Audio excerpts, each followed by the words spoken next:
കഴിഞ്ഞ തെരഞ്ഞെടുപ്പിന് മുമ്പ് ഈ സ്വർണ്ണ കിരീടവുമായി പോയ ഒരു എംപി ഉണ്ട്, തിരുവനന്തപുരത്ത് നിന്ന്, കേരളത്തിൽ നിന്നുള്ള ആളാണ്. അദ്ദേഹം ഈ കാര്യവുമായി ബന്ധപ്പെട്ട് മലയാളികളായ കന്യാസ്ത്രീകൾ അറസ്റ്റ് ചെയ്യുമായി ബന്ധപ്പെട്ട ഒരു പ്രതികരണം ഇതിനെ നടത്തിയിട്ടുണ്ട്. അദ്ദേഹം സിനിമയിലാണ് ജീവിക്കുന്നത്, സിനിമ ജീവിതമല്ല. പിന്നെ ആ സിനിമയും അദ്ദേഹത്തിൻ്റെ താരപ്രഭയും കണ്ടപ്പോൾ തൃശ്ശൂരിലെ കുറേയധികം വോട്ടർമാർക്ക് കുറച്ച് അബദ്ധം പറ്റിയിട്ടുണ്ട്. ആ അബദ്ധം വൈകാതെ തിരുത്തും എന്ന് തന്നെയാണ് ഞങ്ങൾ പ്രതീക്ഷിക്കുന്നത്. കേരളത്തിൽ ഈ സന്ദർഭത്തിൽ ഏറ്റവും അധികം പശ്ചാത്തപിച്ചിട്ടുള്ള ആരായിരിക്കും? അത്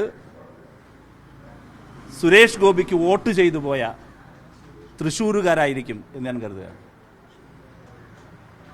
എവിടെ പോയി ഭരചന്ദ്രൻ IPS? എന്തൊക്കെയായിരുന്നു? അപ്പോൾ അതെല്ലാം വെറും താരജാടകൾ മാത്രമാണ്.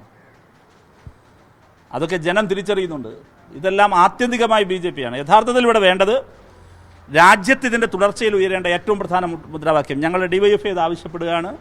MP എന്നുള്ള നിലയിലും ഞങ്ങളുടെ പാർട്ടിയും അതുതന്നെയാണ് ആവശ്യപ്പെടുന്നത്. അത് ഈ ഡ്രക്കോണിയൻ വകുപ്പുകളുള്ള മതപരിവർത്തന നിയമം അടിയന്തരമായി പിൻവലിക്കാൻ തയ്യാറാകണം. ആൾക്കൂട്ട അക്രമങ്ങൾക്ക് ഈ മതപരിവർത്തന നിയമം ഒരായുധമാവുകയാണ്. അവർക്ക് നിയമപരിരക്ഷ കൊടുക്കാനുള്ളതാണ് ഈ ഡ്രക്കോണിയൻ ലോ. അതുകൊണ്ട് അടിയന്തരമായി രണ്ട് കാര്യങ്ങൾ ചെയ്യണം. ഒന്ന്, ഈ കന്യാസ്ത്രീകൾക്കെതിരെ എടുത്ത കേസ് അടിയന്തരമായി പിൻവലിക്കണം. രണ്ടാമതൊരു കാര്യം ചെയ്യേണ്ടത്, വിവിധ സംസ്ഥാനങ്ങളിൽ ഇപ്പോഴും നിലനിൽക്കുന്ന മതപരിവർത്തന നിയമം പിൻവലിക്കാൻ തയ്യാറാകണം.